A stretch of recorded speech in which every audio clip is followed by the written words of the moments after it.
আসসালামু আলাইকুম। আমি ডক্টর রেহনুমা জাহান। আমি সিনিয়র কনসালটেন্ট কাজ করছি স্কয়ার হসপিটাল ফার্টিলিটি সেন্টারে। আজ 25শে জুলাই বিশ্ব আইভিএফ দিবস, ওয়ার্ল্ড আইভিএফ ডে। 1978 সালে প্রথম আইভিএফ বেবি লুই ব্রাউনের জন্মের পর থেকে এই দিবসটি পালন করা হচ্ছে।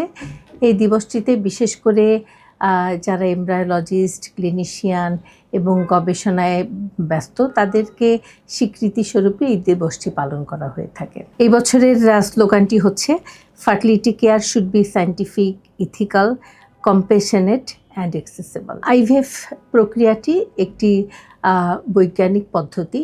এই পদ্ধতির মাধ্যমে স্ত্রীর ডিম্বাণুকে কালেকশন করা হয়, স্বামীর শুক্রাণুকে কালেকশন করে তারপর ল্যাবরেটরিতে ভ্রূণ তৈরি করে সেই ভ্রূণটা স্ত্রীর ইউট্রাসে প্রতিস্থাপন করা হয়। এই বিশেষ প্রক্রিয়ার মাধ্যমে লক্ষ লক্ষ দম্পতি পিতামাতা হতে পেরেছেন। তারা সামাজিক বিভিন্ন নিপীড়ন থেকে রক্ষা পেয়েছেন। তো প্রথমেই আমি যেটা বলতে চাই সেটা হচ্ছে এই আইভিএফ ইনভিট্রো ফার্টিলাইজেশন সম্বন্ধে কিছু মিথ বা ট্যাবু আছে, যেগুলো থেকে আসলে আমাদেরকে বের হয়ে আসতে হবে। যারা এই প্রক্রিয়ার মাধ্যমে সন্তান গ্রহণ করছেন বা সন্তান গ্রহণ করতে ইচ্ছুক বা যাদের জন্য দরকার, তাদের ক্ষেত্রে সবসময় ওনারা নিজেদের অক্ষমতা মনে করেন এটাকে। আসলে এটি একটি স্বাভাবিক চিকিৎসা পদ্ধতি। এই পদ্ধতির মাধ্যমে যদি দরকার হয় এই পদ্ধতিটা নিতে, তাহলে অবশ্যই এই পদ্ধতির মাধ্যমে আপনি বাবা হতে পারবেন।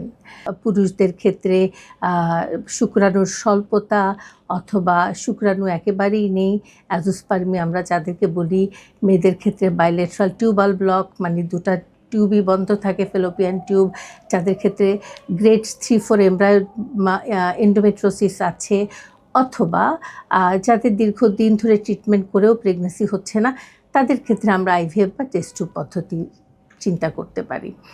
তো এই প্রক্রিয়াটি এখন আমাদের দেশে খুব সহজলভ্য। স্কয়ার হসপিটালে 2006 সাল থেকেই আমরা এই প্রক্রিয়ার মাধ্যমে সেবা দান করে যাচ্ছি এবং বাংলাদেশে এখন অনেক আধুনিক পদ্ধতির মাধ্যমে এখন অনেক আইভিএফ ল্যাবরেটরি আছে, আইভিএফ সেন্টার আছে, যার মাধ্যমে কন্টিনিউয়াস আমাদের দেশের ডক্টররা কন্টিনিউয়াস চিকিৎসা দিয়ে যাচ্ছেন আমাদের পেশেন্টদেরকে। কিছু কিছু পেশেন্টের আমাদের কাছে যখন আসেন বিভিন্ন এই বিশেষায়িত সেন্টারগুলোতে যাদের আইভিএফ দরকার, তখন আমরা দেখা যায় এত কমপ্লিকেটেড অবস্থায় আসেন অথবা এত ডিম্বাণুর সংখ্যা কম থাকে যে আমরা খুব চেষ্টা করে ওনাদেরকে অনেক ভালো সহযোগিতা করতে পারি না। তো আমার মনে হয় আমাদেরকেও সচেতন হতে হবে, পেশেন্টদেরকেও সচেতন হতে হবে যে আমরা বিভিন্ন জায়গায় না ঘুরে আমরা একজন বিশেষজ্ঞ ডক্টরের পরামর্শ দেই যে কখন আমাকে কোন প্রক্রিয়ায় যেতে হবে, কখন আমাকে কি করতে হবে, ওই বিশ্বস্ততা আমাদের সবার মধ্যেই থাকতে হবে। সবশেষে আমি এটা বলতে চাই যে আমরা সবাই যারা ডক্টর আছি আমরাও হেল্প করি পেশেন্টদেরকে। আমরা পেশেন্টদেরকে সঠিক পথটা দেখাই যে আপনি কোথায় যাবেন, কোথায় গেলে আপনি এই ট্রিটমেন্টটা পাবেন। এটা আমাদের জন্য আসলে খুব জরুরি হয়ে পড়েছে।